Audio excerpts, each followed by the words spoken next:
I got to tell you, I'm tired, I'm frustrated, and I really didn't feel like making content today. So there's a small chance you're going to see a complete mental breakdown somewhere in this video. So enjoy. Anyone else care to have some sort of mental breakdown? Hey everybody, I'm Saul Colt, the host of the License to Print Money show, powered by Spreadshop. The goal of the show, for as long as they let me do it, is to show creative people how to make money from their creative life. And I'm begging you, please subscribe, man. And look at me. Have you smashed the bell? Well, you should, because every Tuesday and Friday, we're going to cover ways to generate income from your creative life. Everything from growing audiences, the nuances of each platform, launching a podcast, and most importantly, the secret of selling merch. Speaking of merch, this show is sponsored by Spreadshop, and even though I'm blue today, I still love Spreadshop. And I've had a Spreadshop for over a decade. In my opinion, they're the very best online solution for selling all kinds of merch, like clothing, bags, hats. The list goes on and on. That's my personal testimonial. I'll read you something proper at the end of the video. So, if you were to ask me what I would like to be doing today, I would say something like stay in bed and watch 90 Day Fiancé. Bad TV. Mm-hmm. Chinese food. Or pretty much anything other than what I'm doing today, because I'm just not feeling it today. I was at a funeral, lots going on, and it just I don't feel like being creative today. I assume every creative person has felt this way, and how to stay inspired when you just don't feel creative is what we're going to talk about today. Now, before we dive in, let's acknowledge the elephant in the room. We've all been there. Even the most creative minds, like my own, have days when inspiration seems as elusive as a unicorn riding a rainbow. I was trying to think of something more clever than that, but nothing was coming. But fear not. I actually have some tips and tricks to help reignite that creative spark and use it when you need it. So one of the things I do is I embrace the slump, but I don't get comfortable with it.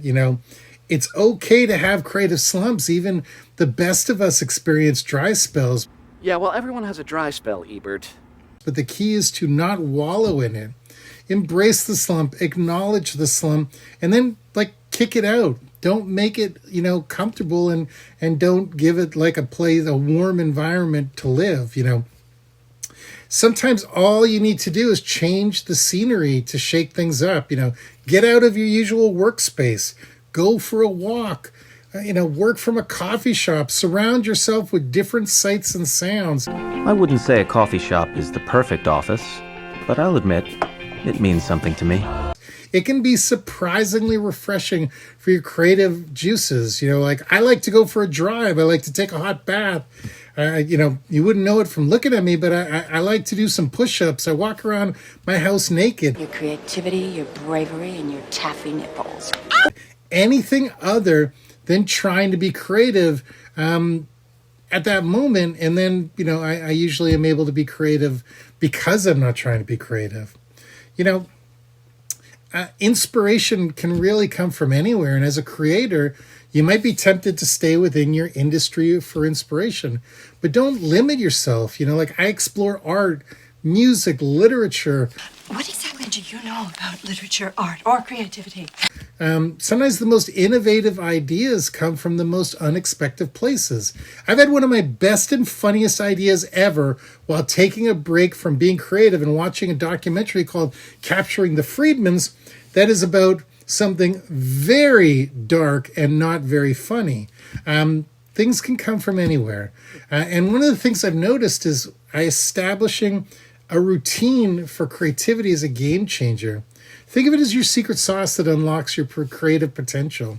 When the creative inspiration faucet runs dry, set aside a specific time each day for your craft, whether it's at the crack of dawn or in the midnight hours.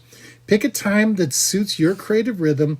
And here's the kicker. You designate a physical space for your creative endeavors. I love the bathtub. I keep saying it, but it should be in a distractive-free zone filled with, things that could inspire you.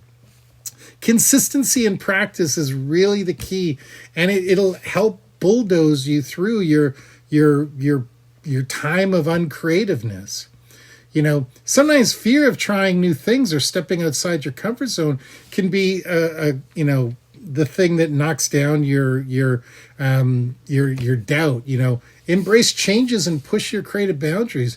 Try to do creative challenges like the 100-day project or the creative photography challenge. Challenge yourself to explore new areas of creativity, because creativity thrives on creativity. I have an amazing creative team around me. I get to work every day with people from Mad Magazine and The Simpsons. Excuse me, is this Mad Magazine? No, it's Mademoiselle. We're buying our sign on the installment plan. So collaboration and brainstorming are in our DNA, and sometimes just asking for a story from somebody or fresh eyes on something can really crack the code, and you can have a breakthrough. So reach out to friends, teams, other creatives. A fresh perspective can really create a waterfall of creativity. And here's something that I talk about all the time. Not every idea is going to be a masterpiece, and that's okay.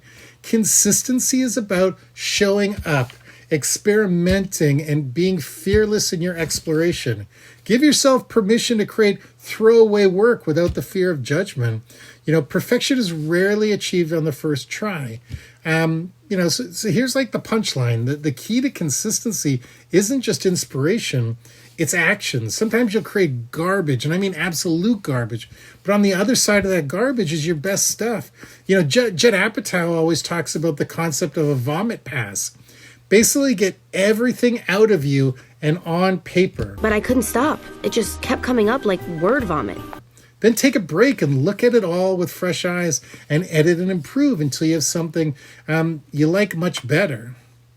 And, here's another thing I do. As I get off the computer. In this digital age, it's easy to get sucked into a never-ending scroll, but put down your devices, even for a short time, and give your mind a break. Disconnecting can lead to a reconnection with your creative side. Personally, I love 20-minute naps. I set my timer. I don't go over time, and usually I have a very different thought process after I've rested a little bit. Another thing is find your muse. A muse can come in many forms: a favorite book, a movie, a piece of art, an ex-girlfriend that you want to impress and make her wish she never broke your heart. Is this some kind of weird ex-girlfriend stalking thing? That's not personal. Or, it can just be a person. Identify what inspires you personally and immerse yourself in it. It can be like that shot of adrenaline that you need. And, it goes without saying, good artists copy, great artists borrow an amazing idea and make it their own. I think that's the saying. It could be, great artists steal. But don't be afraid to draw inspiration from the work of others. Just ensure you add your unique twist to it and never plagiarize directly. That's uncool. People will notice and they'll call you out. I got a couple more things that I do. I set creative boundaries. You have no boundaries. Constraints can breed creativity. Give yourself limitations or challenges to work within. If it can force you to think outside the box and come up with something really, really smart. I can't say this enough. Celebrate your wins. I used to buy a pair of sneakers every time I completed a project successfully. My limited edition Joe Kingman sneakers. Now I give shoes away because I have way too many and I can only wear so many. But I share this because it is important to pat yourself on the back. When you do have those moments of creative brilliance, embrace them and enjoy them. Celebrate your wins, no matter how small.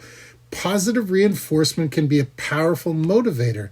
Shoes are a big thing, and I would save those for a completed project, but maybe smaller rewards could be your favorite food, healthy or not. If you don't drink, we could have a yoo-hoo or something.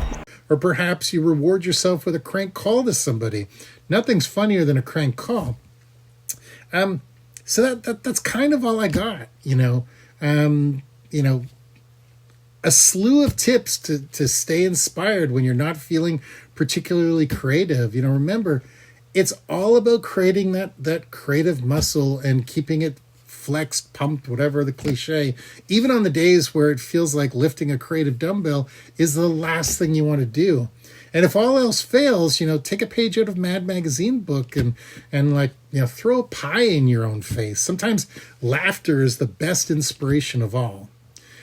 So I hope you found these tips helpful. I'm sorry I didn't actually have a mental breakdown, but I do feel like it.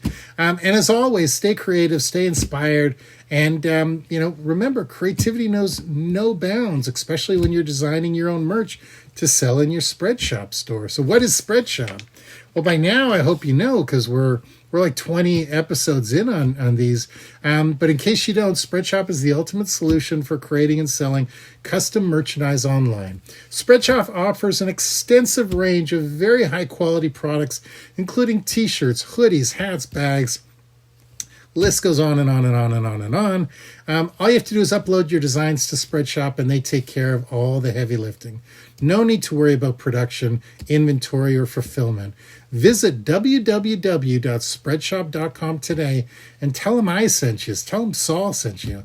And if you found this video helpful, give it a thumbs up, give it 2 thumbs up, give it a thumbs up way up like Roger Ebert used to do. And don't forget to subscribe for more tips to fuel your creative success. So until next time, which will be Friday, remember, even when you don't feel like it, still do it. Walk away, don't think, just do it.